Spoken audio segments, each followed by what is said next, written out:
Hello friends of .NET, I'm Emil Landrov and you can find me on Twitter at TerraJobst.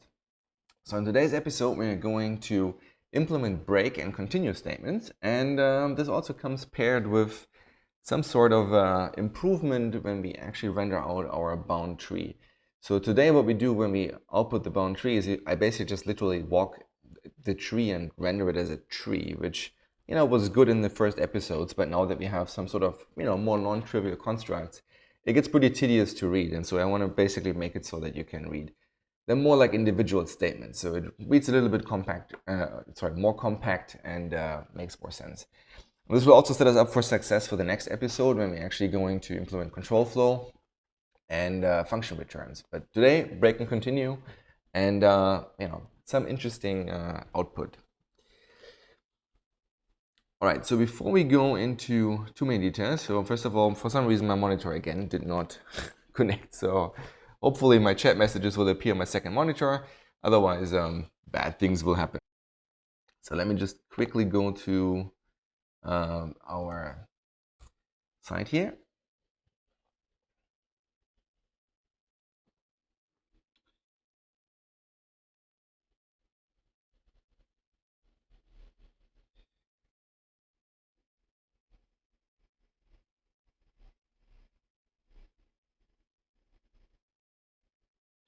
Oh, internet is really fast today.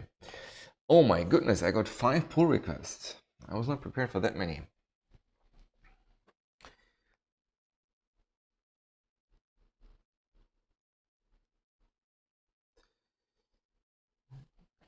All right, so let's do this. Let's just walk them all in whatever order makes the most sense.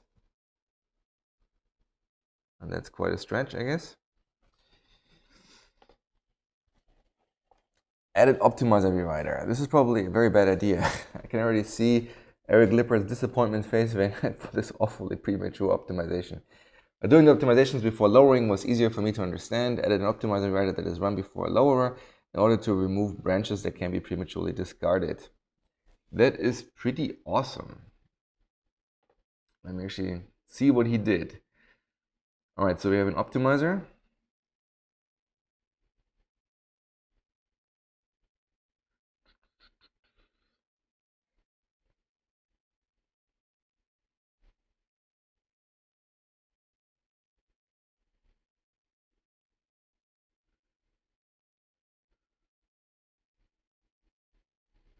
Interesting.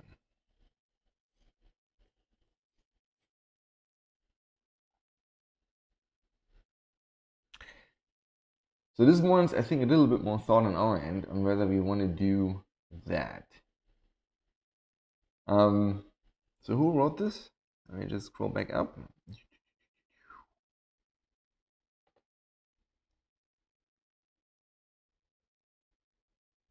Yeah, I think same as last time. I probably butcher your name, but Fide, this is awesome.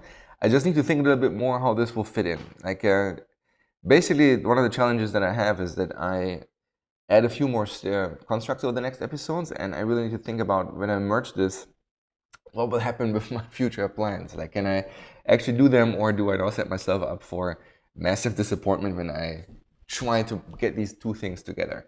So I will not merge this today, and we'll review this offline a little bit more and give it a little bit more thought. All right, adding local functions. Same thing here, this is awesome, but given that it's already like, what, 6 commits or whatever, 24 files changed, I'm not going to review this live on screen. I need to probably give a little bit more thought before I take this. All right, so here's something small. Sort diagnostics by span before showing them. That is very likely a good idea. The funny thing is, I thought I already did that. So this is what happened here. I thought I was mildly confident that when we walk the, where did we find this to begin with? I think it was a diagnostic back. I thought when I do the enumerator, I sort them. Not clearly not.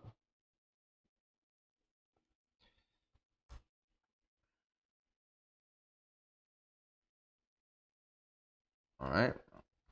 Water. No. Clearly not.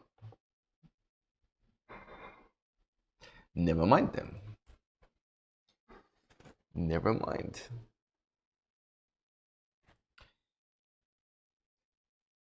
Yeah, clearly that's a good idea.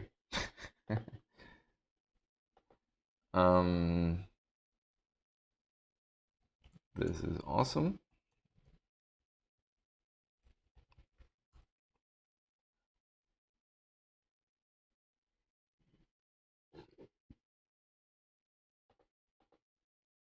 What's happening here?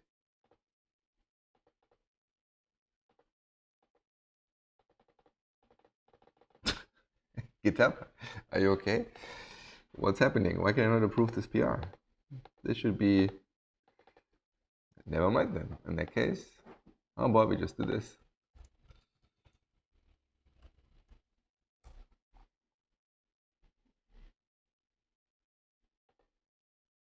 Oh, I think I know what the problem is.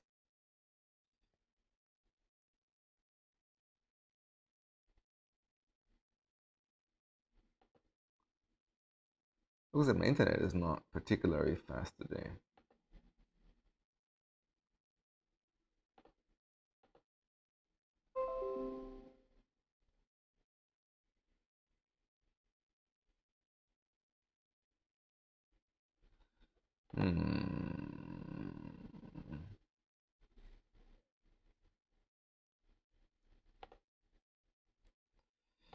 That is not good.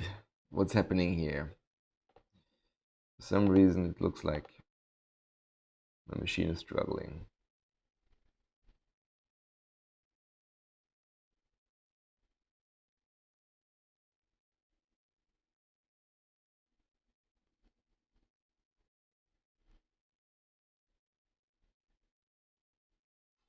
Well, that's fine. Probably just there. Let's just try to disconnect for a second. So this might be, so disconnect the stream, connect the stream, but let's see what happens.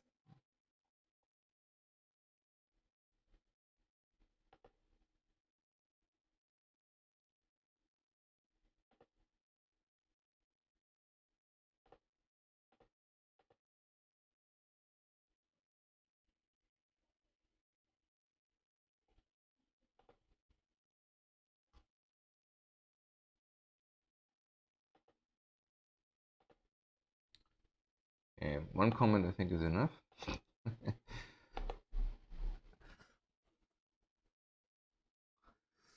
All right, let's see.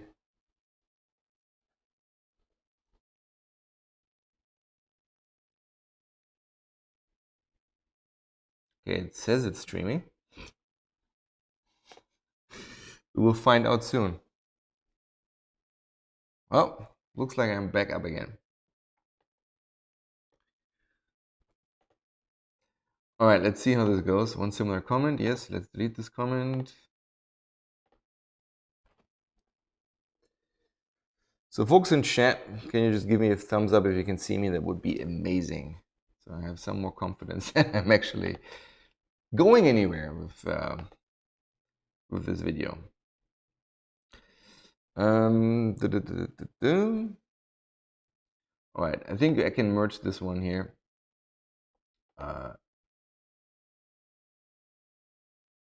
This one is done. Yeah, try catch. That's also super interesting. So basically, if you follow the episode, you will notice that I have a few cases where when we evaluate stuff, since I just called the BCL APIs for parsing, we actually just crash with an exception at runtime. And that's sort of the behavior that we currently have. We could also just return empty values or whatever, or we can actually invest in some libraries that can return error codes, or we can invest in full-blown exception handling, which is what, what's his name? Yeah, I will not pronounce this one correctly, even though I'm German, I don't know how to pronounce this alias here. But yeah, basically the idea is he emitted code that effectively does try catch at runtime and eats the exception. And that's very interesting. But same argument that I said in the other one, I need to think about how this will fit in. So you guys are amazing. You submit a lot of non-trivial PRs, which makes my life merging them progressively harder, which is a great problem to have.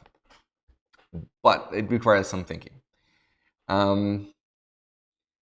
Yeah, so this is one of those issues here. So we have some bugs in our parser. I can probably reproduce it on the command line immediately. Let's give this a check. So if I declare a function right now, or if I call a function, I can say print blah, blah, blah, like this, and this will never come back. So I just hit enter, and as you can see, it doesn't come back. And the reason it doesn't come back is because we have a bug in our parser where when you look at how we're actually doing our while loop here for parsing, I think this is parameters, this is arguments, but logically it's the same thing. We basically say, well, we always say, if we don't have a closing parenthesis, we expect a comma. The problem with this proposal is that if it's not a comma, well, we just keep inserting commas. And then the other problem is expression will eventually go down.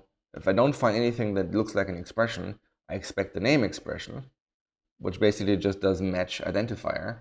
And since the current token is not an identifier either, it keeps inserting identifiers. So basically this thing runs into an infinite loop. And we already had this before with statements. And the fix is pretty straightforward. Basically what the fix is we're going to, we are basically going to the case where we would say, well, if it's, we basically parse until this thing is false.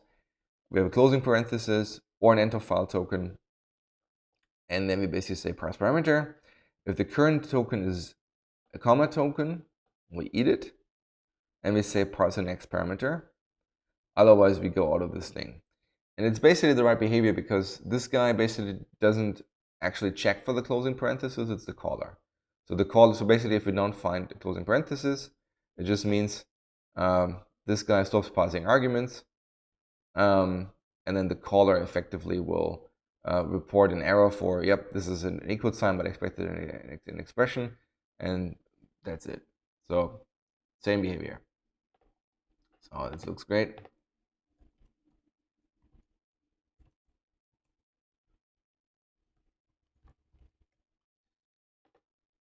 Yeah, that's great.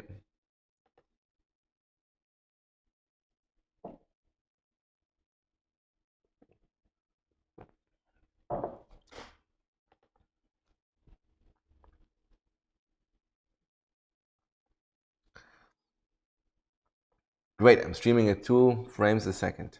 Now that's not great. Did the frame rate improve, or do I still stream at 2 frames a second?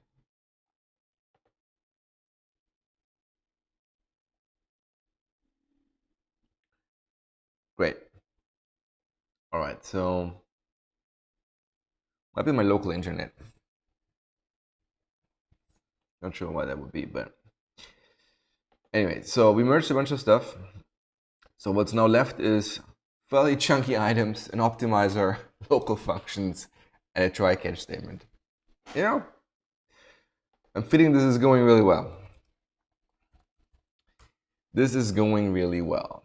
All right, so let's start our episode. Check out -b episode 13.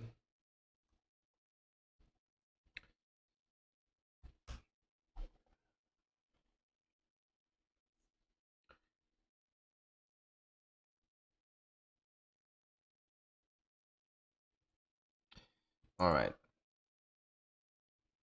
Let me build again before I open VS Code because, as you all know,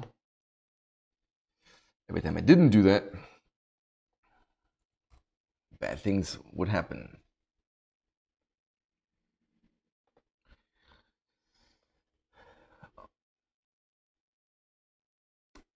Yeah, so first I want to fix some mildly annoying things. So I have currently a project called MC, which is basically our Minsk compiler. But the problem is that when we do normal development, basically this is not a compiler, right? This is really an interpreter, so it's the interactive experience. Normal naming convention that we have in .NET at least is that we call the compiler some language C, and then the interactive mode language name I. So for example, we have CSC, which is the compiler. We have CSI, which is the interactive experience. Then we have, F sharp, FSC, which is the F sharp compiler. And we have FSI, which is the interactive experience. So I think I want to first rename this guy because we will later on actually introduce a real compiler. So very simple stuff. I will just say git move MC to MC to MI, and then I will also say git move MI MC branch to MI mi.cs branch, and then I will probably have to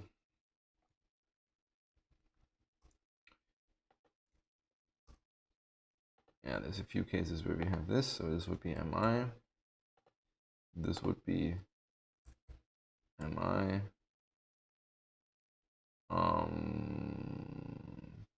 so that would be MI as well.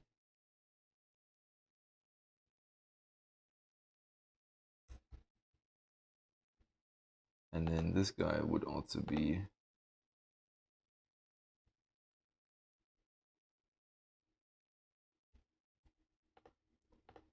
interactive. So which I do, wrong directory. If I go in here and run it, should continue to work. Sweet.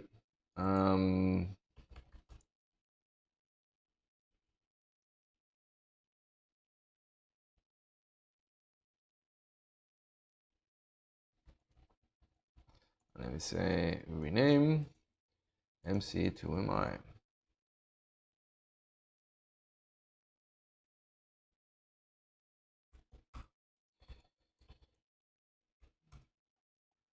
All right, let's create the pull request. Yeah, I could do MSC and MSI. Actually thought about this. Yeah.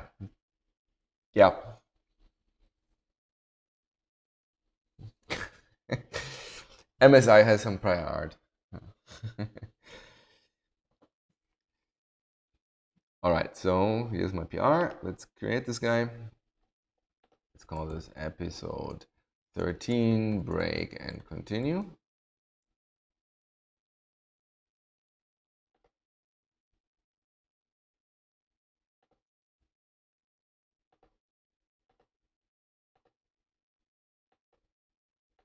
Isn't that nice? Do a draft pull request. I think I never did that. All right, so that was the first one. Yes, so there's another one that annoys me every time I'm typing code. So we have this really nice REPL experience, but what is annoying is that we don't really handle new lines in the way I want, right? So if I go here and I start typing something and I hit escape, it only deletes the current line. What I really want to happen is I want to delete the entirety. So now I have to go all the way up again and delete everything. So the way we would do this is in our REPL, I think it's actually in the generic REPL, escape, handle escape, if I can find it. What do you mean? Definition found. That can't be right. So basically all we would have to say is we would say document clear, and then we need to add a single line, otherwise bad things happen. Add string empty, and then we say view current line is 0.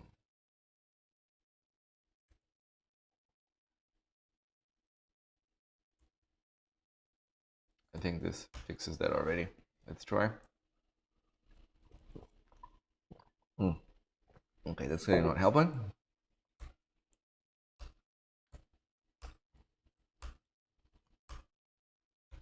All right, nice.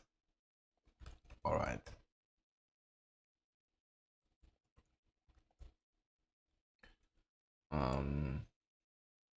Make REPL delete entire document on escape. Almost. All right. And then, yeah, there's another somewhat snafu happening here. So we have string comparisons.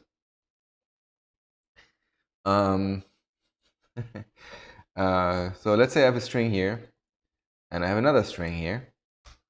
Yeah. For some reason, we did not add operators for string comparisons. And that's really pretty bad. I mean, that could be a somewhat limiting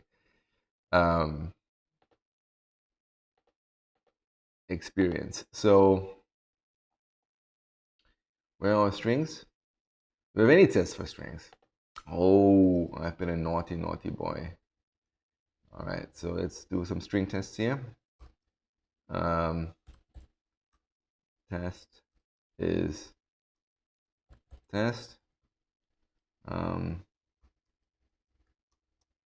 That is test. And then we should have test equals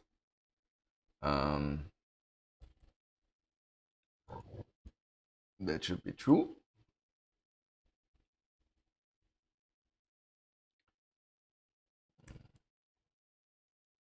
That should be false. And then we do this one more time and we say ABC, ABC. We say this is false and then this is true.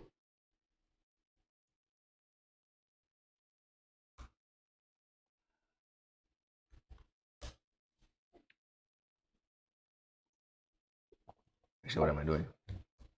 I run the test.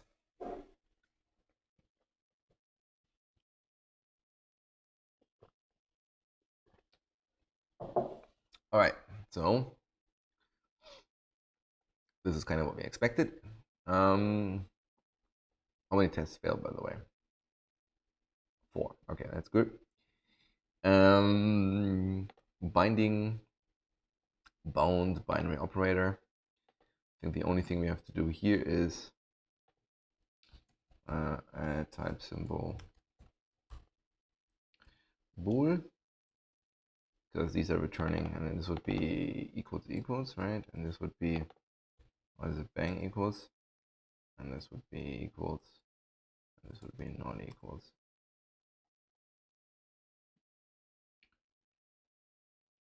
So we don't have to actually handle them in the evaluator, because I believe I go down some super generic path where I just call object equals. Yeah, so this will work on any object. I mean, famous last words, right? But we will see. Here we go. Another bug fixed. Actually, let's do these guys. Okay, so that means git commit add basic string tests. And then let's add this one. And let's call this git commit add string equals.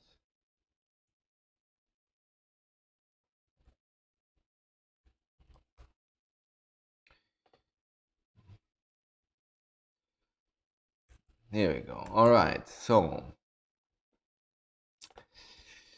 output. So the way we do output right now is kind of odd. So we have in our bound node, somewhere down here, we have this generic, get children walker, which is fine. It's not super efficient, but we don't care. And then we say we have a pretty print method, which basically does the same thing for the syntax tree. So it basically emits a tree, right? So on the command line, it looks like this right now. So if I say, let's say 12 times 2, and I say show program.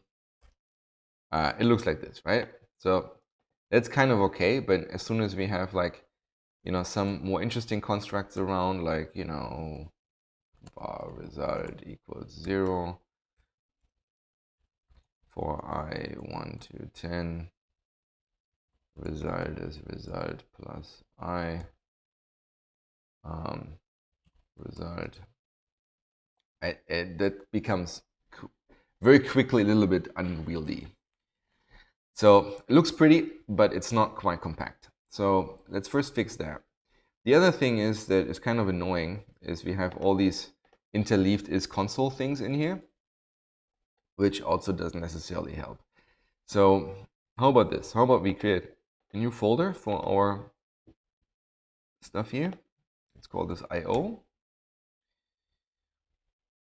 And then because I'm lazy, I will just copy some fragment here and we call this, let's call this text writer extensions CS.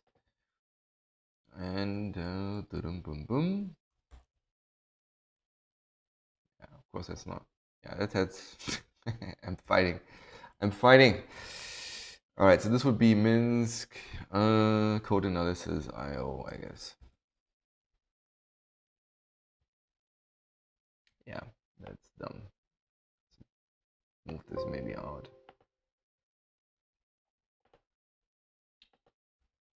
And then we have an internal static class text writer extensions. And now let's add some method like public static void set foreground this text writer almost console color foreground. Well, how about we just say color? And then I can say if writer is console out, then we say console out, no, console foreground equals color.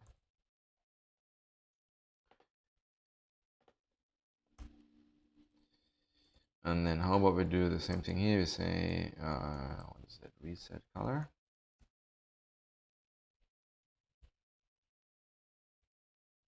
All right. And then the other thing we're doing, so when we look at colors, so right now somewhere in the REPL,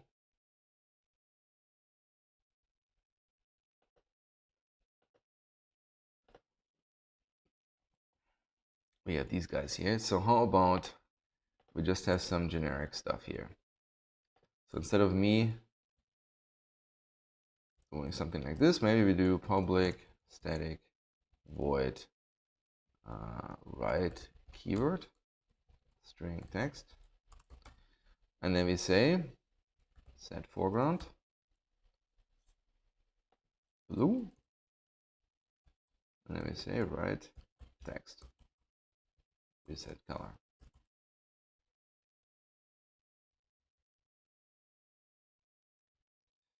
Yeah, of course.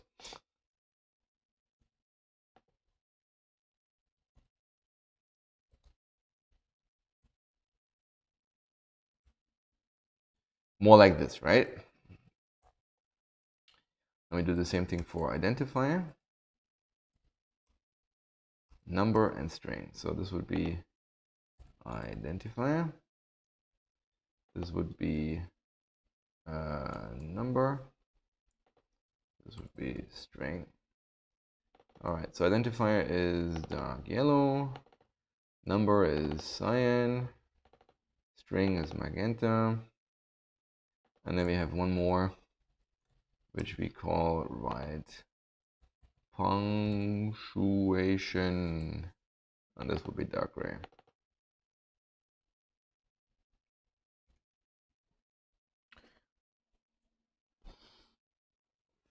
Yeah, so somebody is suggesting we could have a write token and have the method determine the color. That is true. That only works when we have a token. So now we'll walk the boundary. There's no tokens. So the caller basically has to make up concept on the fly.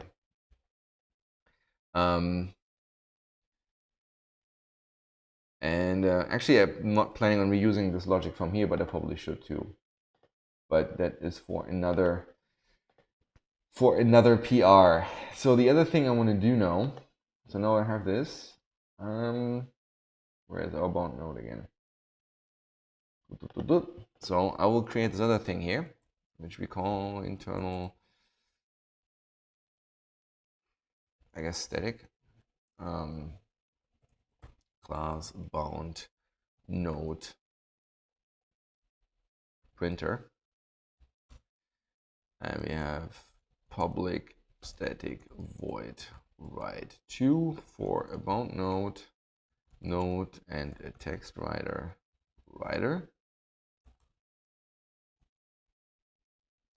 And then we will do, well, let's ignore this for a moment. Let's actually make this an extension method. And then I can pretty much delete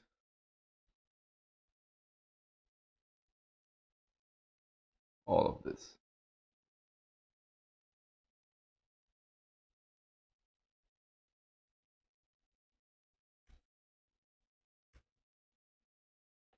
Probably even all of this.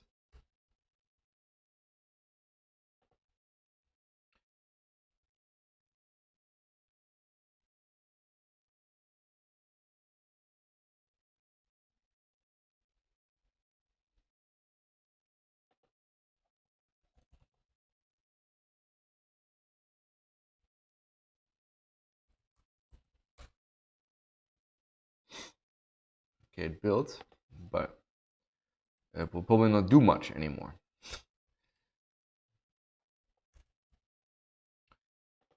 All right, remove unnecessary usings, and then let's move this guy to a secondary file. All right, bound node kind.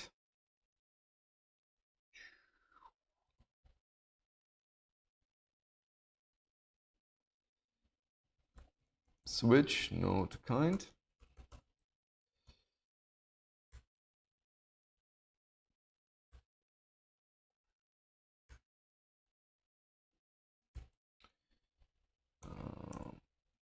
Case bound node kind. That would be right.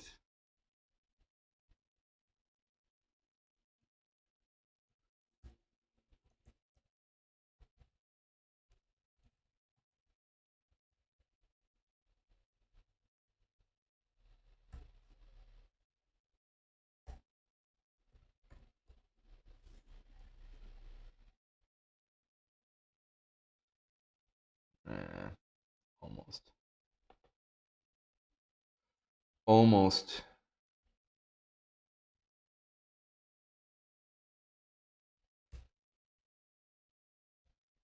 Here we go. All right, now we just need a bunch of methods to actually, oops.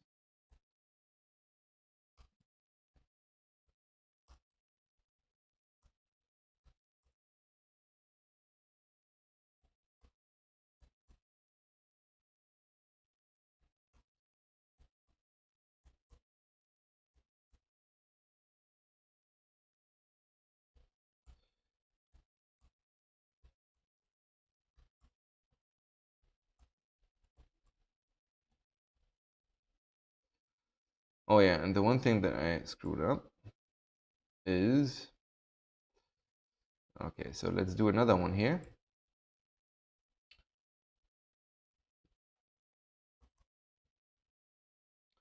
And let's make this an indented text writer.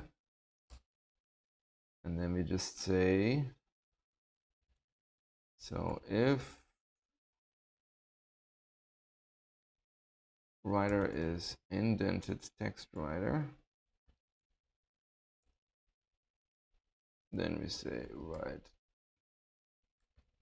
write to node indented indented writer. Otherwise, we say new indented text writer for writer.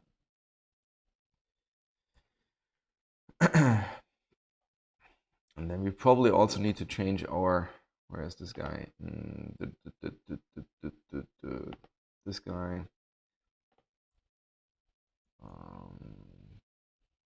Yeah, why not? Public static bool is console out.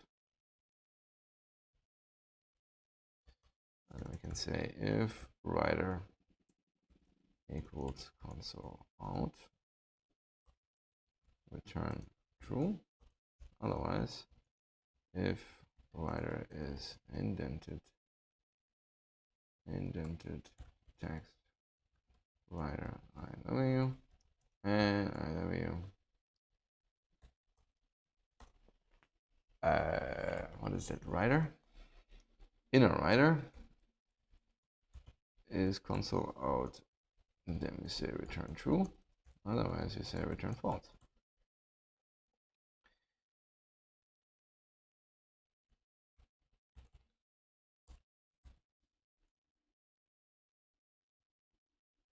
All right.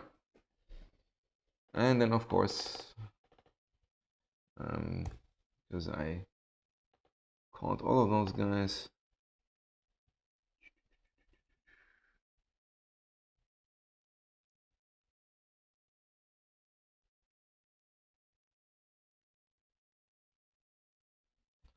indented text writer. Okay. All right, let's start with the block statement. We say writer write punctuation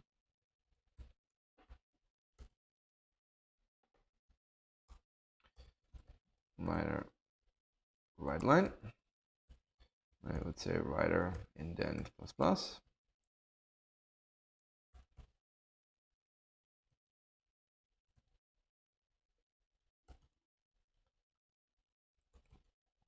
And in between, we just say for each var as in node statements as write to writer.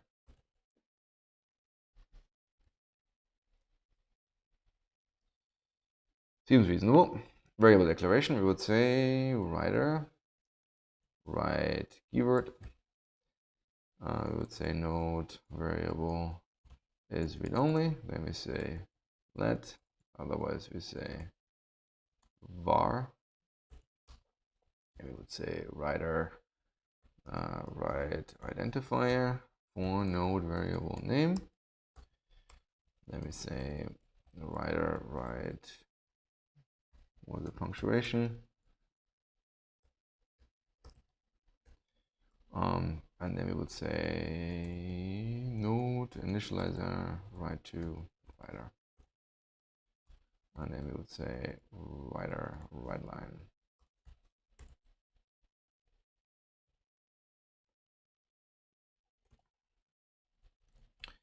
All right, so we would say this would be if then no condition, I suppose. Then we would say writer write line, and we would say writer. Yeah, this is an interesting one. So if you say indent plus plus, which is kind of what we want, and then we say node write, no node, then statement write to writer, they will end up with double indentation. If it's a block, we want the block not to be indented, right? Because the braces should be on the outer thing. But if it's not a block, then we want this. So we probably want some sort of helper method along the lines of write private static void write nested statement. This would be a bound statement. And then we say writer. Oopsie.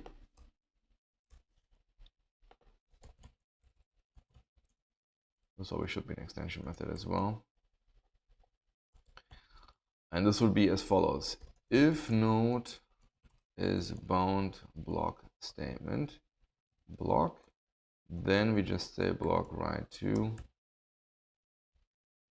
I guess we can say var needs indentation is basically a function of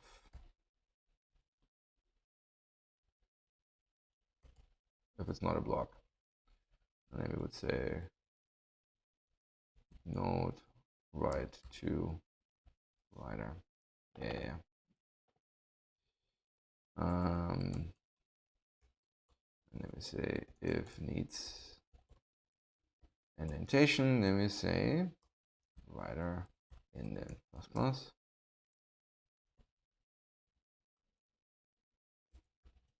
Like this. So now we can say, instead of saying this, we just say writer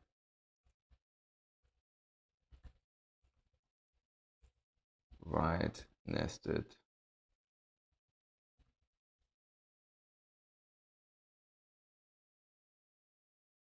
oh, that's right,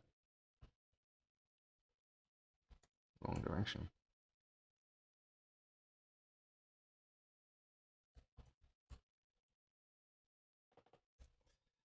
A little bit odd maybe, but hey, right.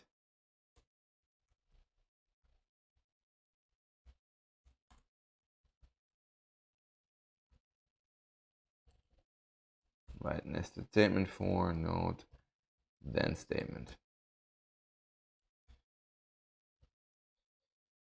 And then the question is, if node else statement is not null, then we are basically saying writer write keyword else writer write line, and we can say writer write nested statement for node else statement, something like that.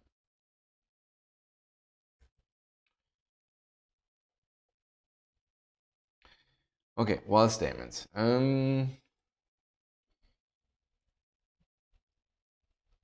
Writer write keyword while writer, actually with space, node condition, let's say, yeah, no condition, write to writer, and then we say no writer write line, and then we would say writer write nested statement for node. Jesus Christ. This is not the way it should be. All right, body.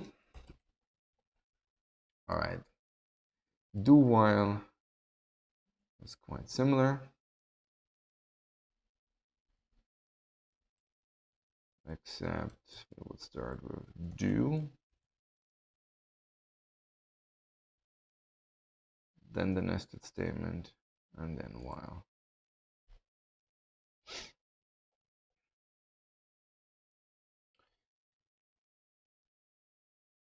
Yeah. So we would say something on the lines of for right identifier, node variable name,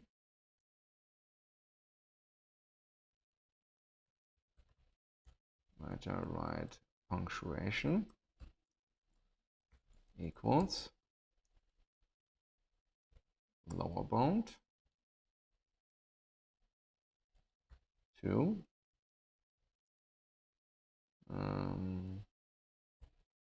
upper bound.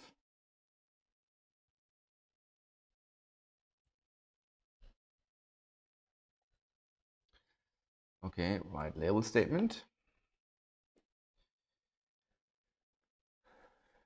which would probably be something like that. So I would say write punctuation, and then we would probably say write identifier for node label name. Go to statement. Oh yeah, and the right line obviously.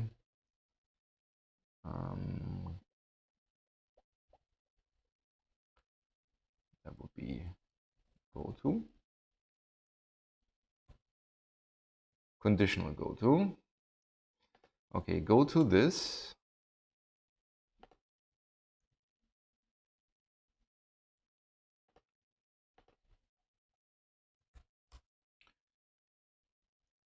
If yeah, we have basically node. So if it's jump if true, then it's if, otherwise it's unless.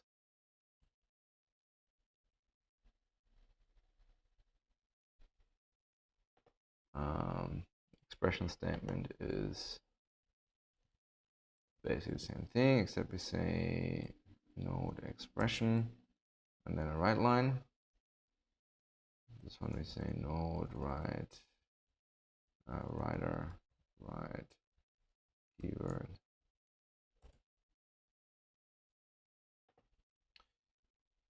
Almost done. Literal expression. All right, so we have a few different literals here. We would say if value, no, if node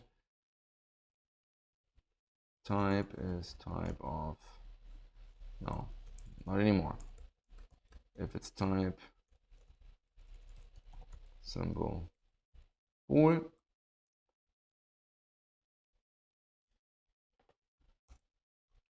then we would say writer write keyword for node. So I say var value is this guy to string, and then we say that guy.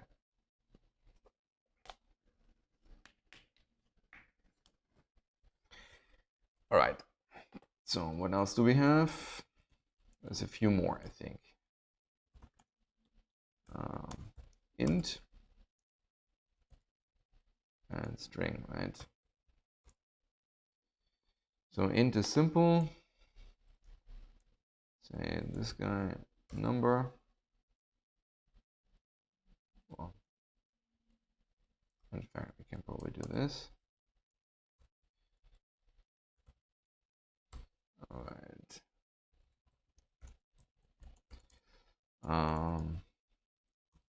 Place single quote with double quote. And of course, we need a quote at the beginning. And we need a quote at the end.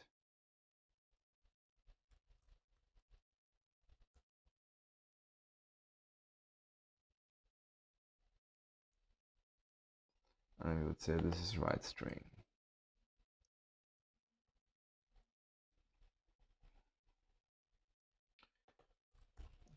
And then just for giggles, throw a new exception. Unexpected type. Node type. Writer. Write identifier for node variable name. Assignment expression. Write punctuation.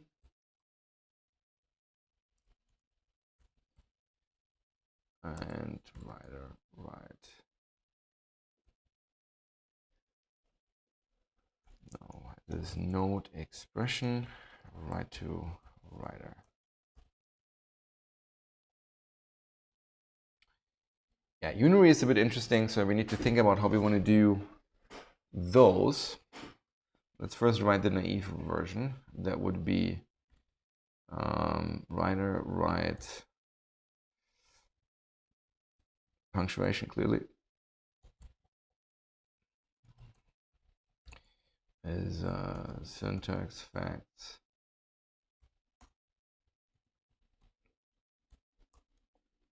get text for node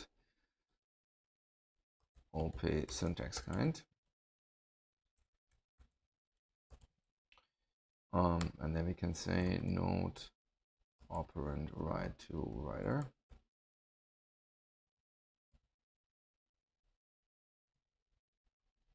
So this would be left, this would be right.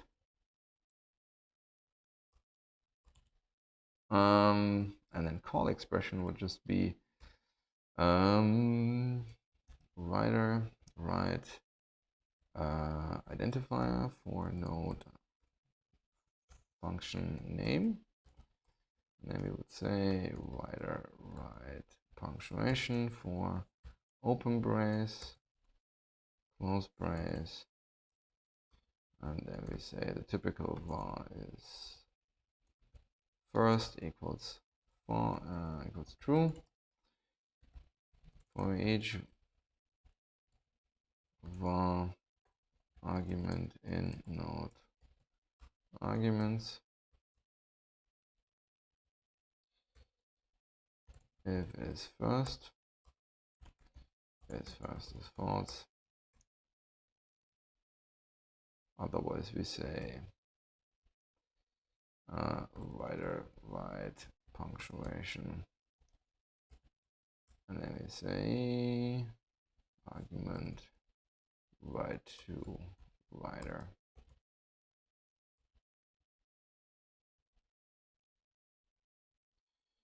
And then conversion expression we say writer write identifier for node type name. You get these guys, and then we say node. What is this expression? Yeah. All right.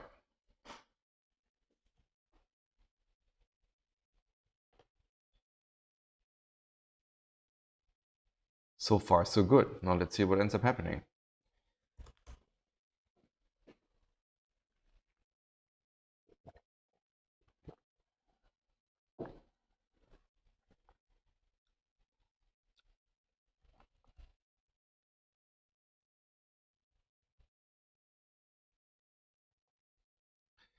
Let's say 12 by 12. All right. Show program.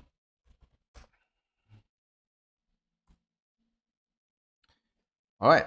So this looks almost reasonable. So what we don't do right now is we don't honor priorities. So if we emit this guy, right now it does not look right. So we probably should fix that. The way we would do that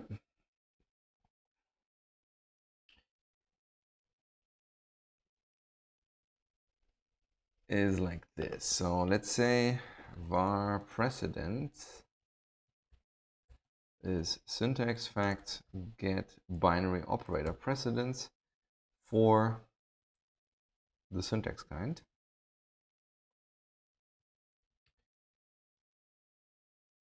And then we would say, how about we say writer write what do we say, nested expression, I guess.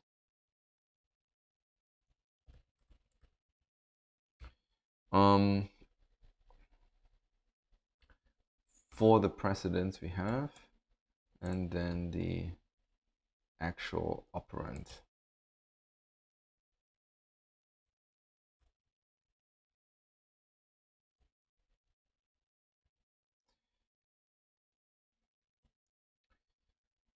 And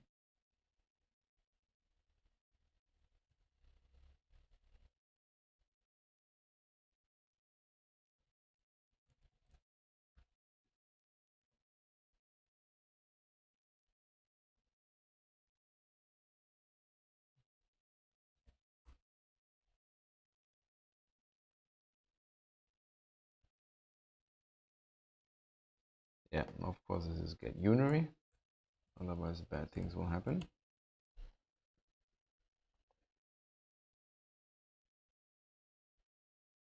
Something like that. And then let's go here. Is there another extension method? Write nested expression. Fully on this one, and we would say int parent precedence, and then we would say bound expression. All right, so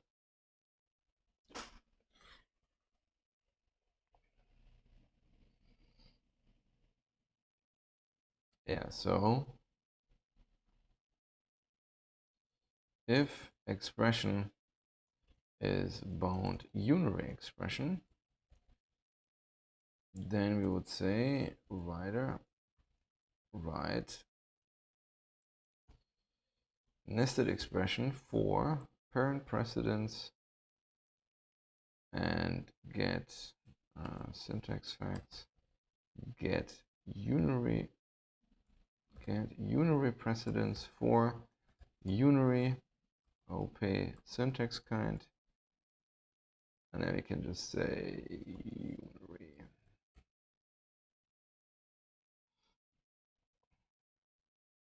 And then we would say else if expression is binary,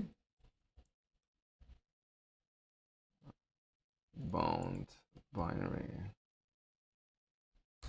expression, and then we would say this is binary, and we would say this is the binary precedence, and of course for binary. Else we would just say expression write to writer. And then we add another overload to this guy that takes two precedences, parent precedence and current precedence. And then we say if parent precedence is, I have to think about, if the parent binds stronger or equal to current precedence, we would say var needs parenthesis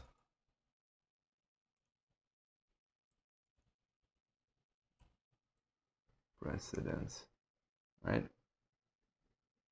Yeah, that helps if we fix the typo in the right spot. Okay, if needs parentheses, we just say writer write parentheses, no white punctuation, this guy.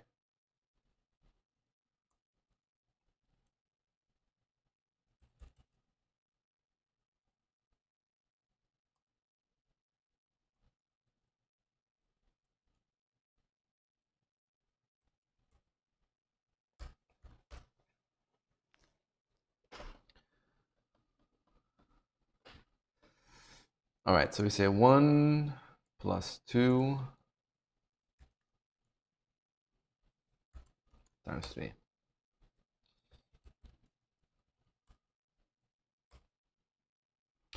Yeah, that looks good.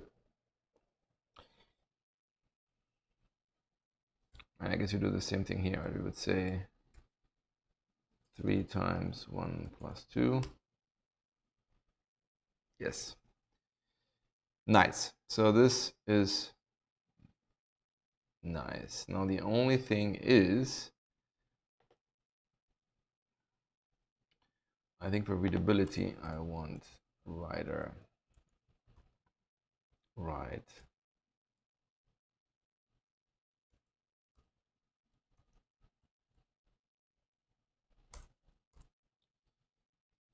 Not that it makes a huge difference, but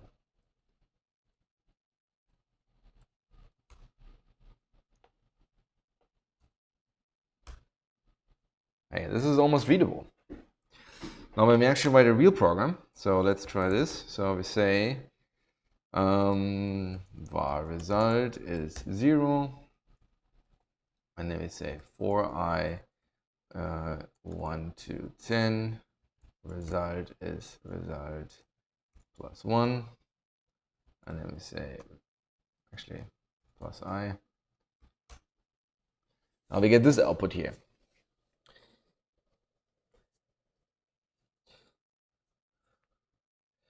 This is almost good. So I think for labels, the only thing I want is I want the label to be unindented, which wouldn't be hard. Right, where's the label? Where's our label? Label statement, here we go. We can say if writer, well, unindent, writer indent larger than 0. And then we can say if unindent, writer indent minus minus.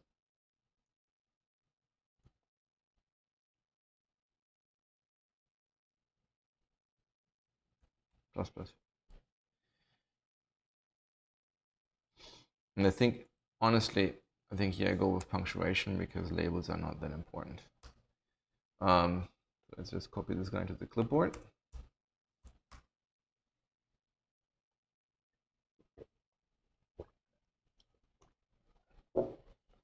Yeah.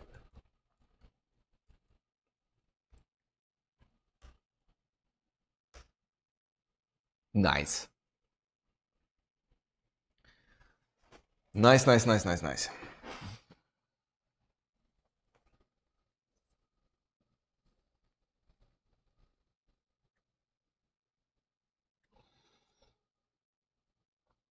So one person says unexpected expression exception. Are you saying there is something where we don't have, like we're missing an exception type for this? Or are you saying our writer will cause that eventually because we are, actually no, we are not, right? Because we should probably have this here as well. That we're not handling all cases. Throw new exception, unexpected node kind.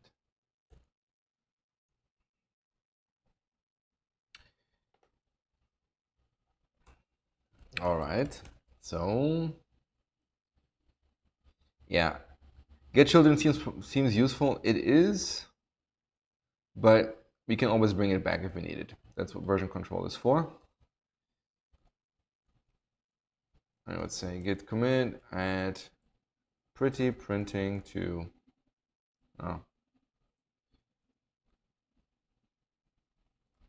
pretty print bound nodes in a more compact fashion. All right.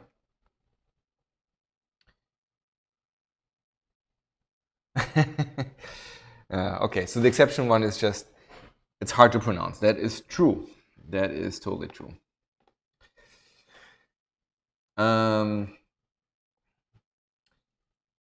Okay, we did output for bound nodes. Output for symbols.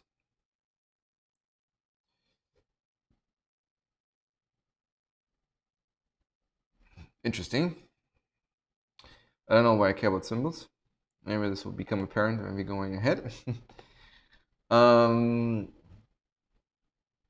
right, I think it's time for break and continue. So let's first start at what break and continue actually means. So, right? Yeah. So very often when you write programs, you find yourself in a loop. Let's say, for example, we say var result equals 0, and then we say for I 1 to 15, let's say. And when I write things like if I is 10, break. Or if I divided by 2 times 2 equals I, in other words, it's even. Then we say continue. Otherwise, we say What do we say? We say result is result plus. Actually, let's keep this simpler. We just say print string of I, something like this, right? Let's copy and paste this guy into the clipboard because we will need it again. So this will not currently compile because we don't have support for break and continue, right? So we get errors. But basically, logically, what you want break to do is you just want to leave the current loop, and continue, you want to just continue going through the loop, right? That's logically what these guys are for. In order for us to do that, apparently I closed code, that's why I'm so confused. Yeah, that will not work, obviously. Although, funny enough, we could make this work if we cared enough.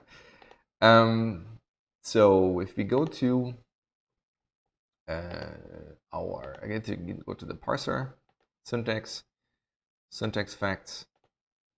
So we would start with making them actual keywords. So we would have break and continue. I would say this is the continue keyword, and this is the break keyword. Let's sort them in.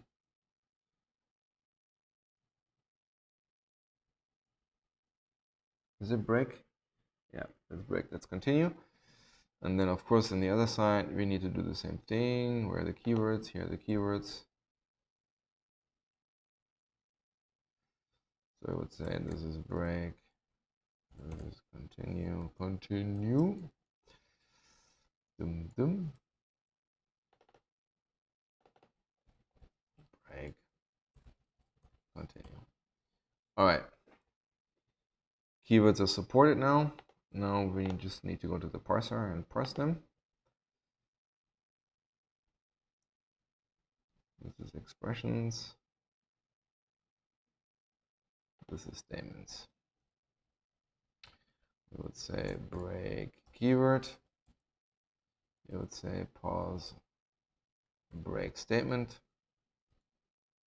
And then we would say this is a continue keyword. And this would be a continue statement.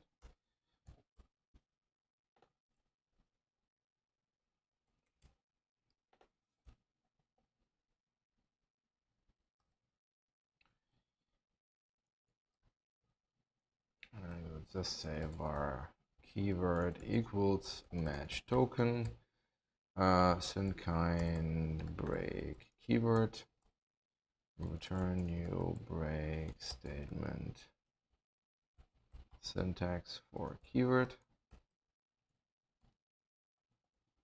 I would say the same thing here, except that we match the continue keyword, and then we would say this is, yeah, just for symmetry reasons,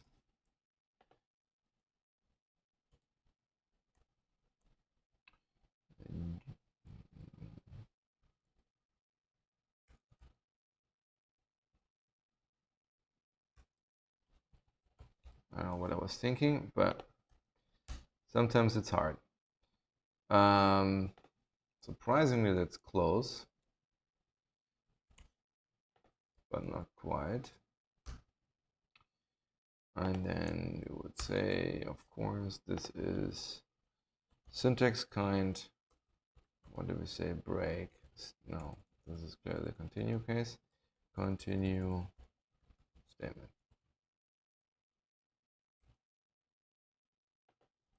Let's add this guy. Same thing here. We need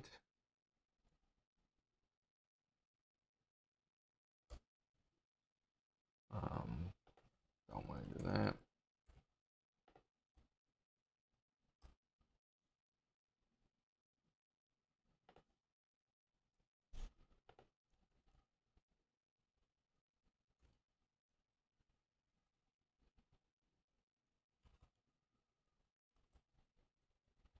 Break statement. All right, so those guys would go here.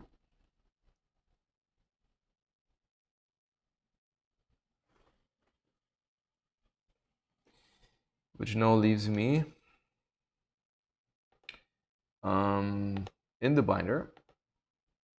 I have to bind this guy now. Statements. All right, here's our for statement. Oops. I would just say this would, let's start with this one. This would be the break statement. And then this would be the continue statement. All right, let's generate these guys.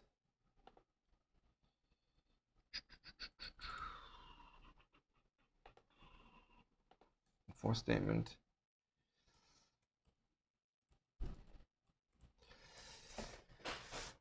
All right, so how do we do this? Well, so logically, in order for us to bind these, we need, basically what we really want, we want to say return new bound goto statement for the break label.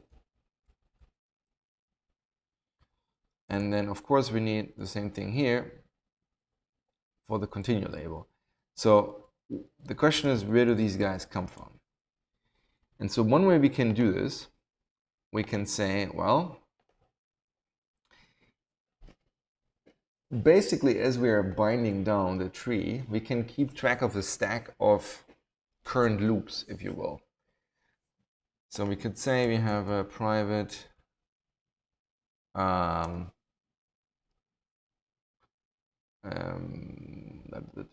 the stack of bound label. We call this bound label break label, and a bound label continue label.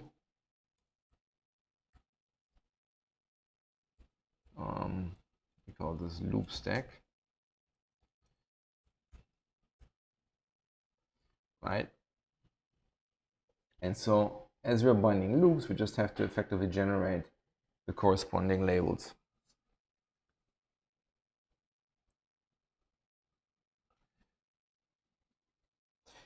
Yeah, we could defer this to lowering, but that seems tedious. Because you want to report the error during binding, right? You don't want to defer the error for later. So we need to know already whether we're in a loop or not. So I guess we could cheat.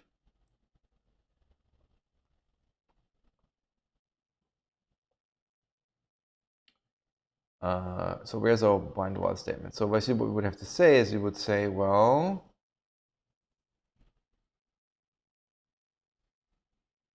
how about we extract this guy? Okay, let's maybe do this. And then we say extract this guy, and we call this a bind loop body.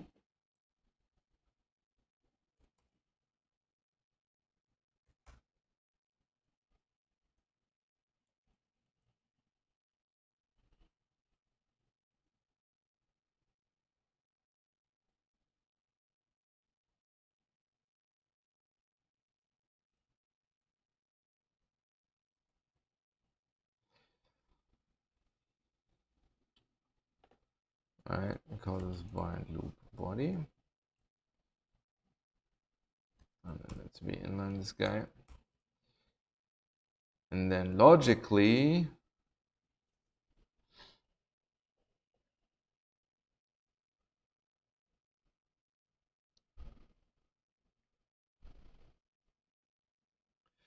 yeah, so bind loop body also needs to generate out var break label, out var continue label. And then we add them here, break label, continue label. And then this is based logically the same thing. Let's do that. Let's say this is bind loop body. And then we get our break label and our continue label.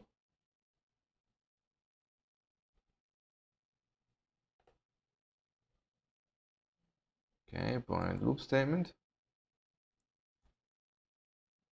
Out var break label, bound var continue label, break label, continue label.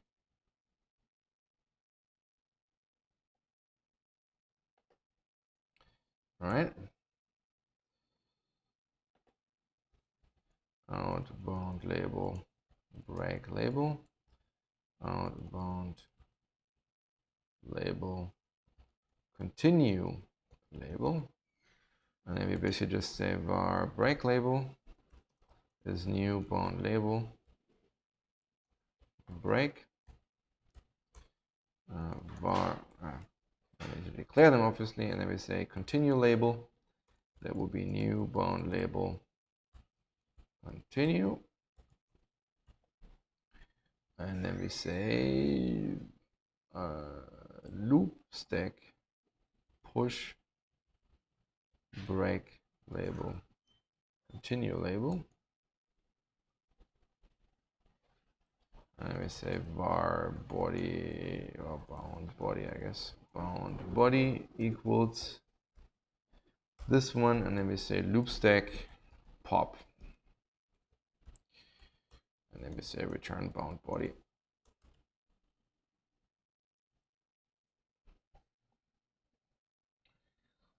Which now means we can just say if loop stack count is 0,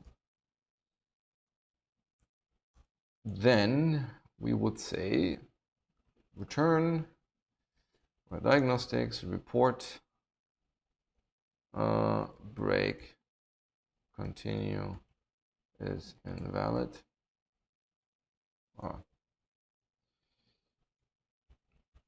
Report invalid break or continue for syntax keyword span and syntax keyword text. And then we say return. Do we have error statement? We don't have a bound error statement, but bind error statement. We can just make up one, and we can just say the error statement is return new bound expressions, bound statement for bound error expression.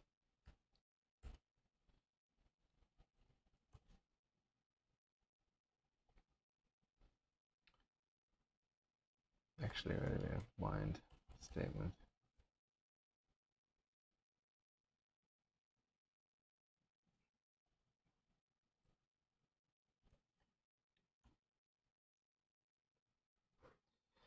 All right, so where was I?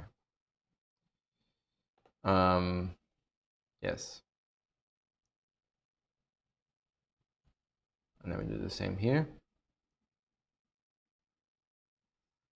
And then we just say var break label is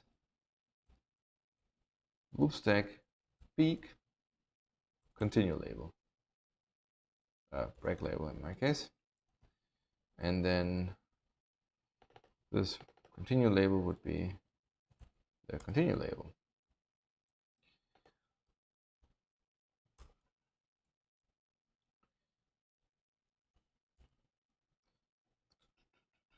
Well, this would go here, and we would say something on the lines of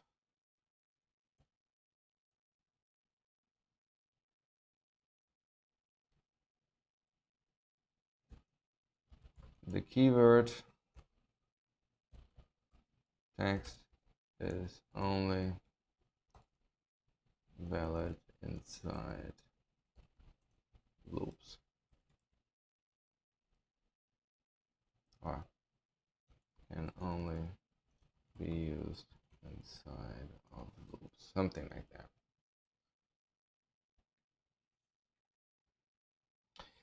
So now we only have to add these guys, so let's actually add these guys.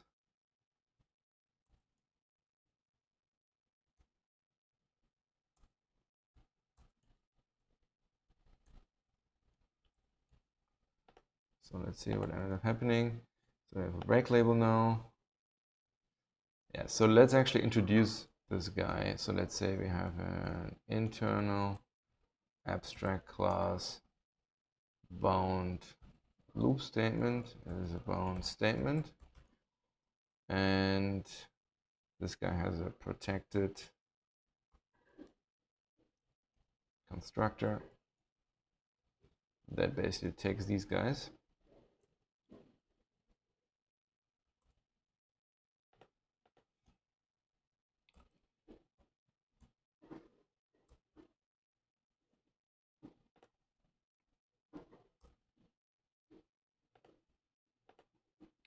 Let me just say bound loop statement.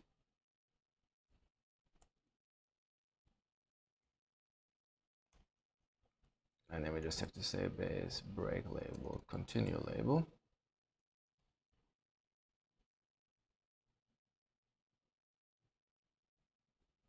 No, of course not here. That was the only one I didn't have to change.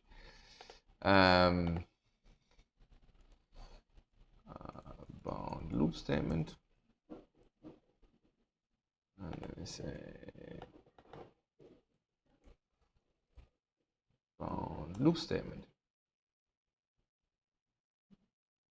Nice. All right, so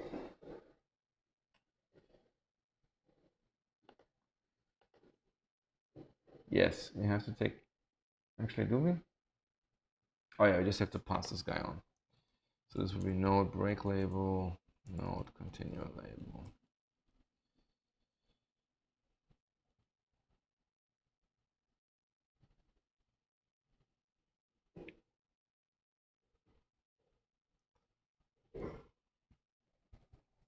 Right?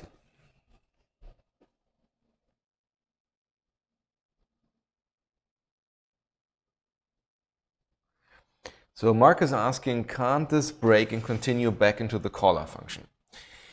No, because the way we walk currently, when you look at the way we bind,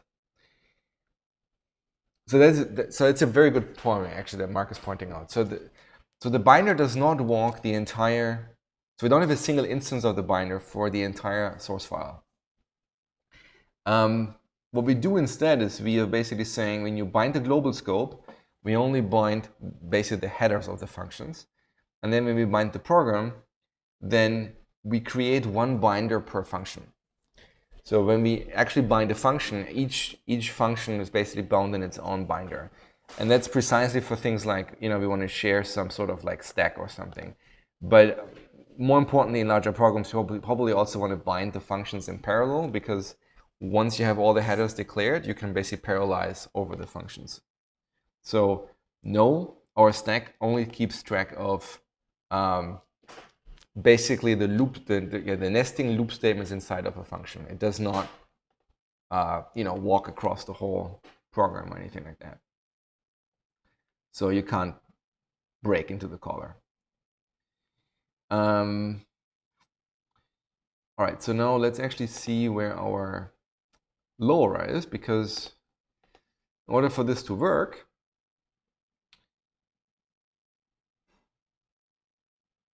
let's actually,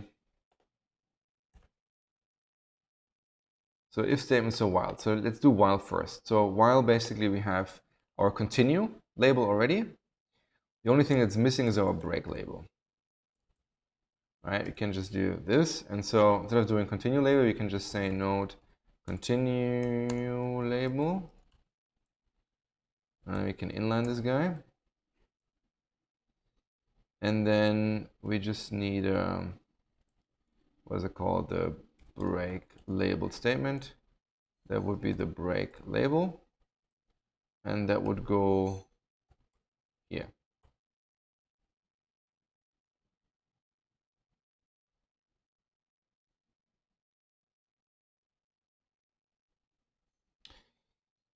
Okay, for do, similar, we just have to add the break. So we can say this is node continue label. We already get rid of this guy. And then this is just a new bound label statement for the break label. Let's call this break label statement. And this would go here.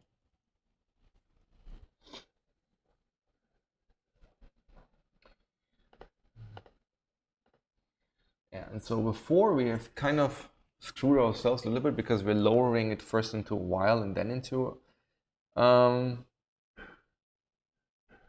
the actual go-tos, which makes it a little bit harder to read. Probably want to refactor this eventually because now I don't think it adds much value anymore. But so logically, the challenge is we can just, I mean, naively you would just forward the continue and the break label to the while statement, but you don't want that because if you do that, if you say inside the body continue, you would just jump here, which means your loop will never terminate because you need to basically jump to the to this part here.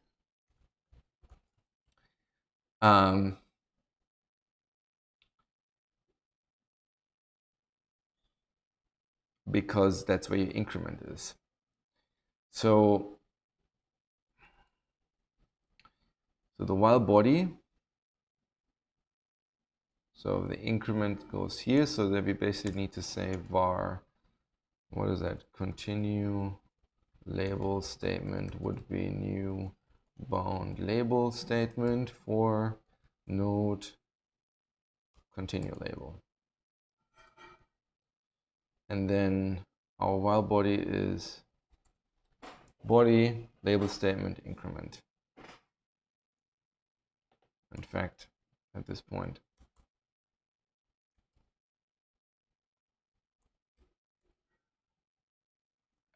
all right. So break-wise, we can probably just reuse the break from the while. That's good enough.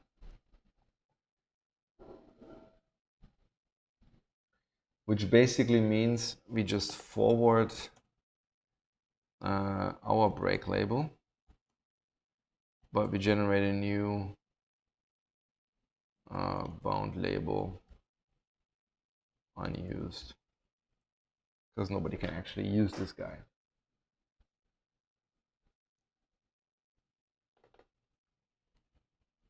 Oopsie.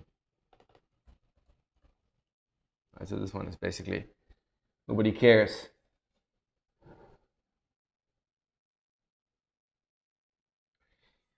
So I think this is correct.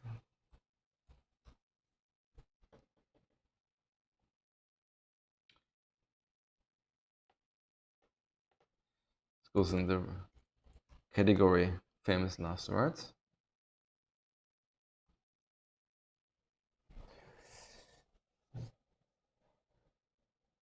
This looks surprisingly right. So ignore the 10 here. You can barely see it, but it's white, versus this one is gray. So the white output comes from the fact that when we evaluate our statements, we will always print whatever the last value was, which in the long run we also get rid of, but for the time being, that's what we have. So let's actually say show program. So this is what we are actually emitting.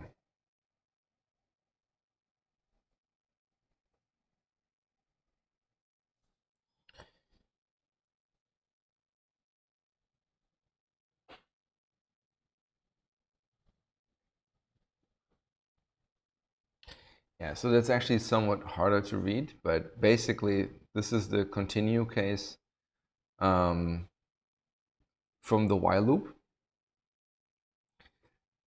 This is the continue from the for loop. And then the label 1, 2, 3 are just the if statements.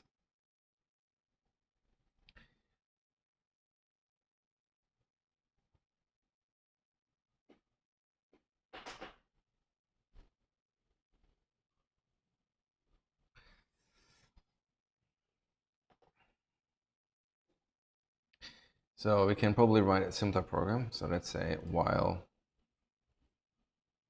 Let's actually do a handwritten version of this, which would be var I equals 0 while true,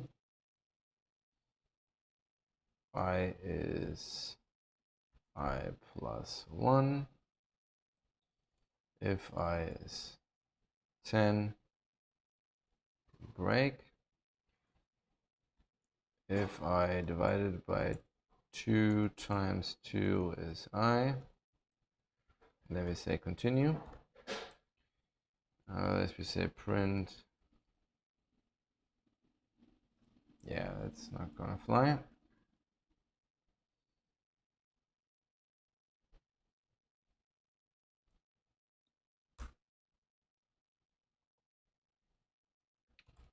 Yeah, this is slightly easier to read. So basically now this is our continue for the while loop. This is our label for the first if statement.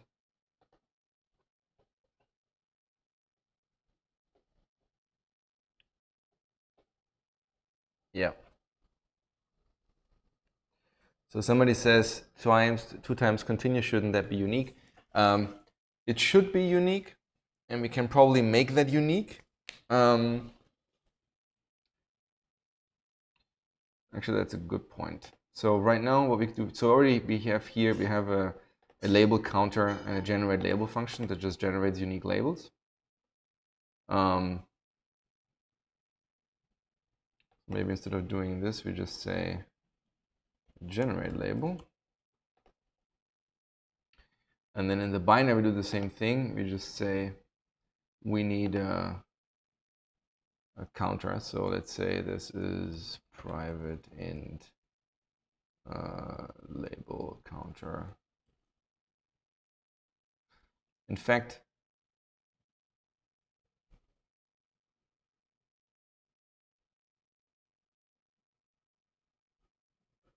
yeah, actually, let's do that. Label counter. And then we say bind loop body. And we generate them. We can say label counter plus plus here.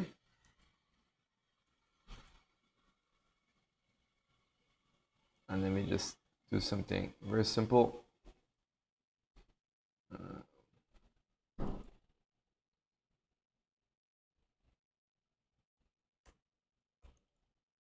So this way, same numbers for break and continue are actually corresponding now, which is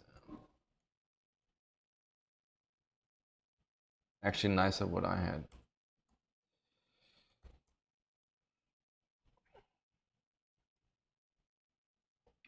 Yeah.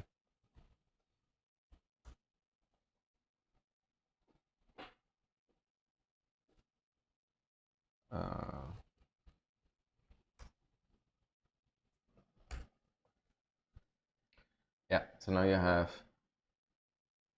distinct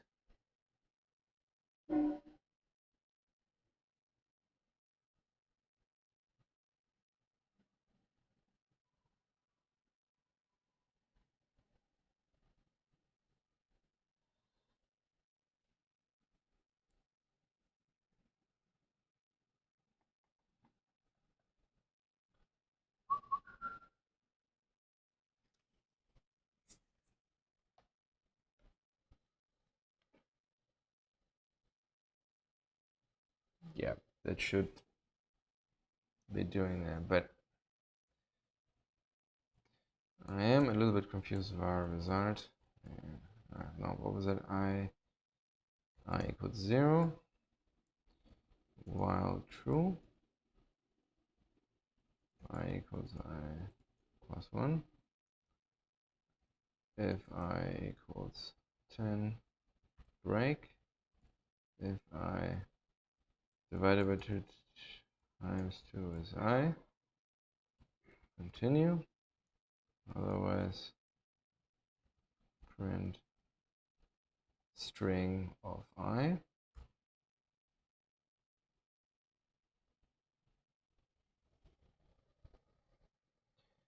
I only see one continue. So I don't know where the second continue comes from or came from that we saw earlier. Maybe that was just a typo in the program. All right, but this seems reasonable. Now we have the same thing for, let's try the other loops. What would that be?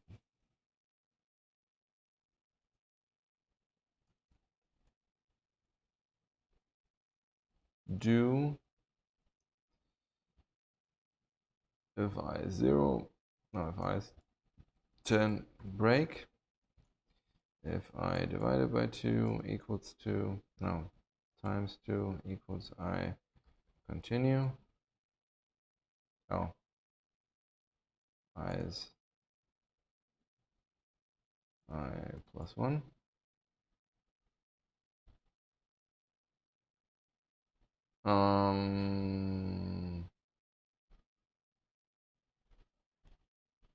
What was that?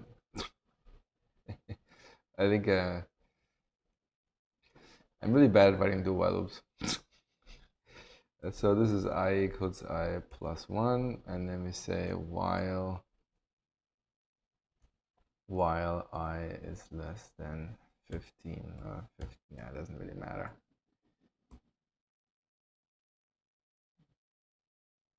Oh yeah. Print string of I.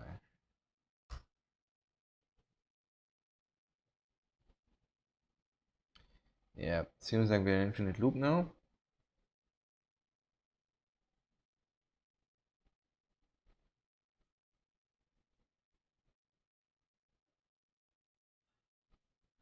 Yeah, of course we're in infinite loop because we continue here, and that means this guy is never finishing.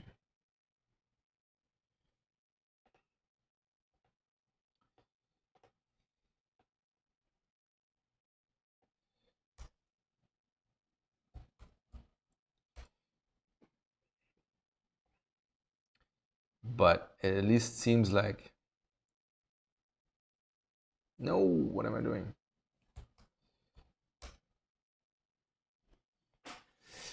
What am I doing?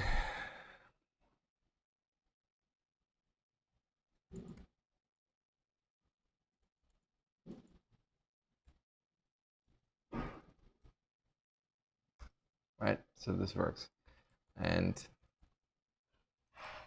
if we look at the program, it should also have the right labels. So the continue is there, yep. Go to break, go to label 1 unless I is 10. So this is the then for the if. This is the continuation, and then the same thing here. Second if this guy is this, then we say go to continue. Otherwise, we go to label 2, which means we print. And then we say go to continue 1 if I is less than 15. So that worked reasonably well. So I think that works for me.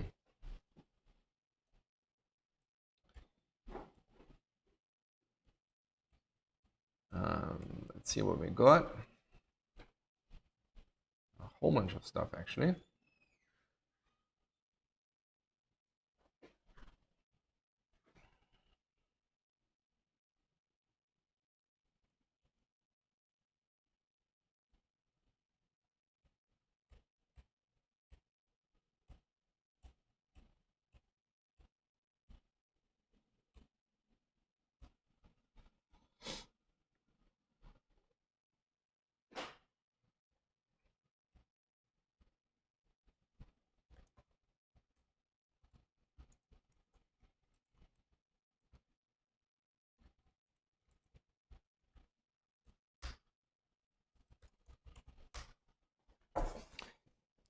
And a good time too. Still have 15 minutes to go. That was unexpected. Yep, did all of that.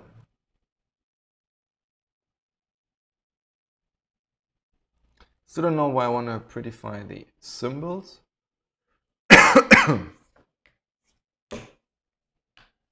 Oh, now I realize why I want to prettify the symbols. Ah, that's good. That is good. All right, so one thing we have, so if we go into the, where do we emit this currently? We have this function emit tree, which currently just emits the tree for the statement. So in other words, if I do this and I write a function, so let's say I say show program, right? And I say function, hi, let's say. And I say the body is print hi plus name.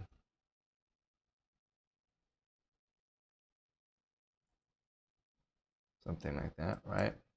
Then nothing happens because we don't have a global statement. We only have a global function. So what I really want to do, I think, is I want to output the functions if there is a function. If there is no function, then what would we do? We would basically walk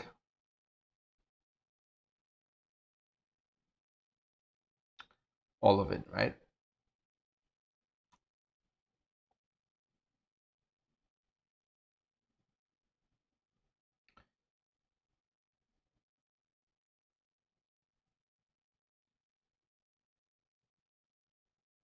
So I think statement is lowered. Yeah, it's a block statement. So we would say if program statement any, then we print this guy. Oops. Nope. So if this is anything, then we print this guy. Otherwise, we would basically say for each var function body in program functions. Now we have to check whether we actually declared the function in the current compilation, because this will also include all the functions from our previous submissions, which we probably don't want. So we would say if global, what is that, global scope functions. I believe these are the ones, these are only the ones we declared. Contains function body key. Well, if not, then we say continue.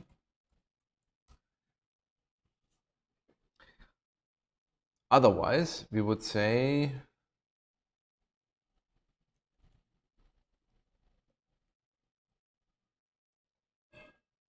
basically function body value write to writer, right? But now in order for us to realize what is going on here, well, maybe it's enough, because we can only have one function anyway, right?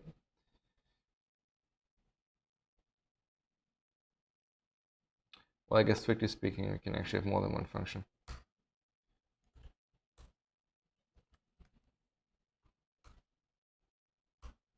There we go. So this will now print the function body. But we probably want to print the function header as well. So really what we probably want to do is we want to say function body key write to writer, which we don't have currently. So same thing for the symbols then. Let's have a internal sealed class symbol writer, or symbol printer, I think we call the other guy. And then we would say, actually that's a static one. I would say public static void write to, and then we would say symbol, and then we would say text writer is probably enough. Text writer.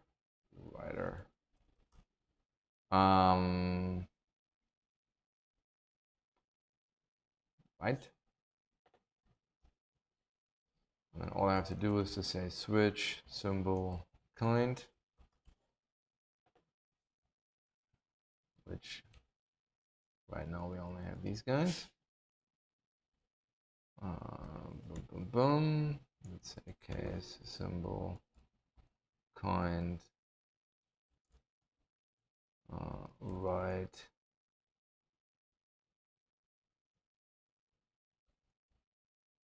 And then we would say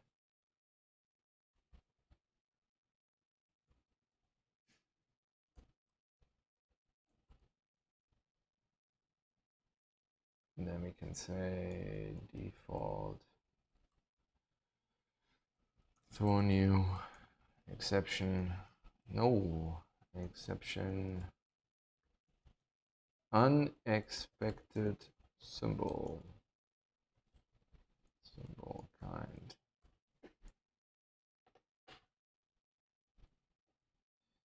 All right.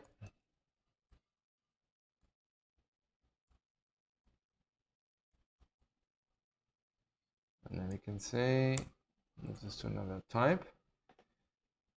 And then basically all we have to now do now on symbol, we can say public static, now public void write to text writer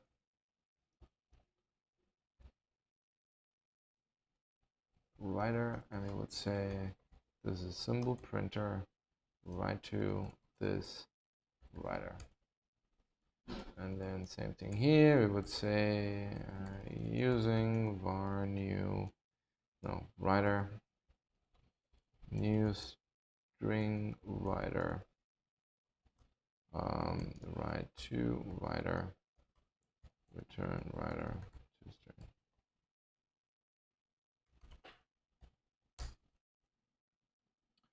Okay, seems reasonable. And then we can just say function symbol. Yeah. That is a very unfortunate mistake.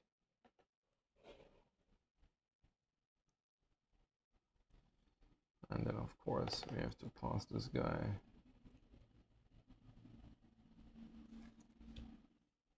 to these guys. All right, so now we say writer write keyword function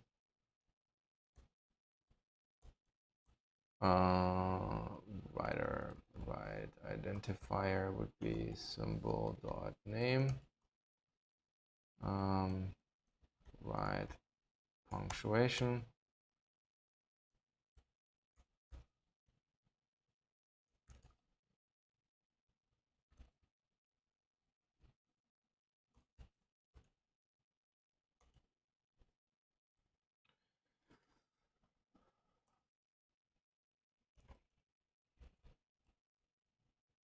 actually, yeah, var p and symbol parameters.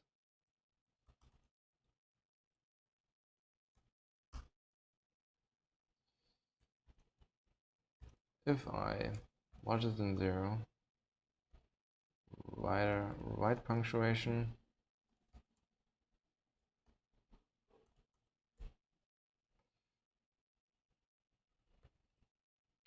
write symbol parameters I write to writer.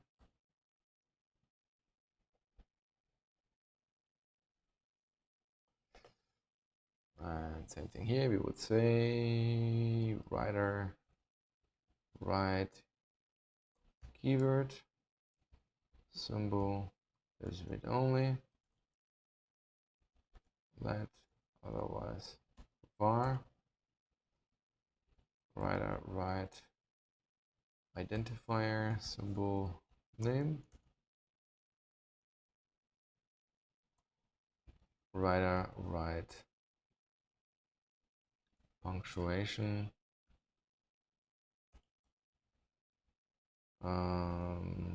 symbol type write to writer.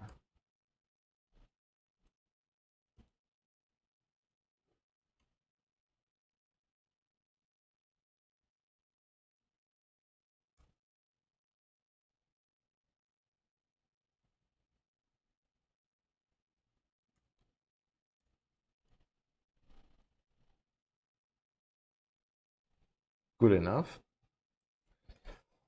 And then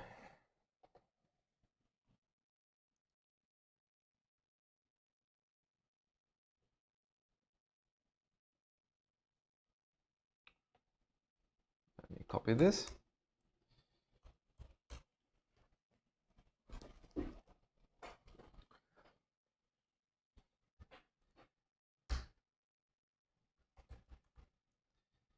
That was anticlimactic.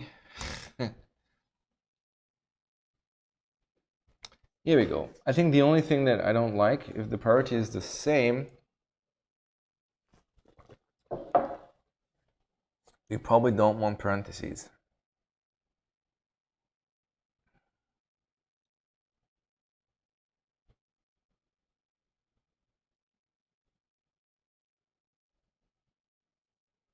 But hey, in order to fix this though, we would have to track that the operator is left associative, because we only need to omit them. We can only omit them on the left hand side. On the right hand side, we still would have to have them. Yeah, too much work. Good enough. I feel like we made a bunch of good progress today.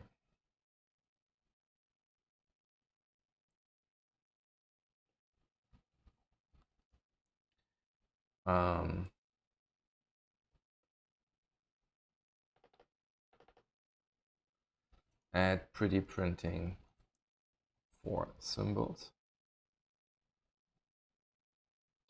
Actually, I just realized I want to stage this differently. So we leave this as is.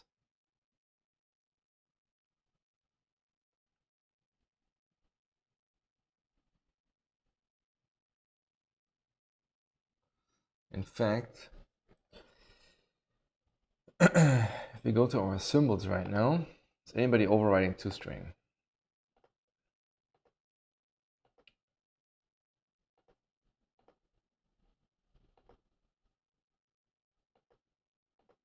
No. Good. All right.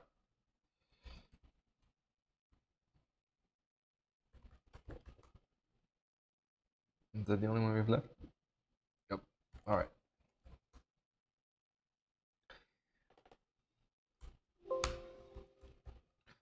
And then we stage this one here, and we say git commit.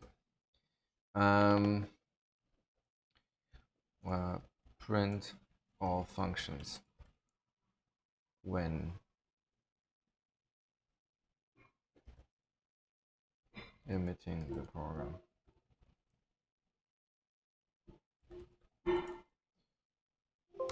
Something like this. All right. Does it actually build?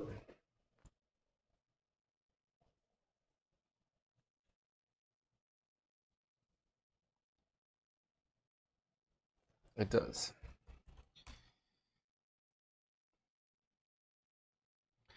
So the only thing I want to really quickly test is if we run this guy, we should, and we actually have, let's say we have a function here, we say print, first let me say, what? What happened there? Never had this one before. Show program, and if you say function hi name string, and then we say print hi plus name plus this guy. Okay, we do this, and if you now say hi Emil, we only say this one, so we don't repeat the function. All right, so that is working. So I went over the PRs initially. I have not, so I didn't go over, so there were some PRs that I skipped because they were too large for me to review because I haven't seen them until yesterday. So I have to give them some thought and like what to do with them, and then we will merge them next stream, or maybe the stream after, because next week I will cover, actually I can switch to the outro now. So next week what I will do is I will cover actually writing functions with return values. So we can actually do control flow analysis now. We can pretty print the program, which will help us in the control flow quite a bit. And then we will, after I have this merged, I think then I'm ready to talk about local functions and the other stuff, because I don't want to have, a lot of merge conflicts going on conceptually, because there's a whole bunch of stuff right now happening in the actual embedded program, and it's hard to keep track of what's going on. And I've like, if you look at my branches here, which you can see right now, I actually have the dry run for today. I have a dry run for next week, and so I don't want to completely mess up what I have prepared by merging PRs with big features. But I totally want to look at the PRs, and I totally want to merge them, because there are some amazing developments going on. So just, be patient, and I will definitely tackle them. All right, so this is all I had for today. So I hope you like this. Hopefully, I saw a good chunk of you actually joining via Twitch as well, which I really like. So if you want to help me out, join my Twitch channel and actually subscribe. That would totally help me out a little bit. And then hopefully I see you guys next week. Bye-bye.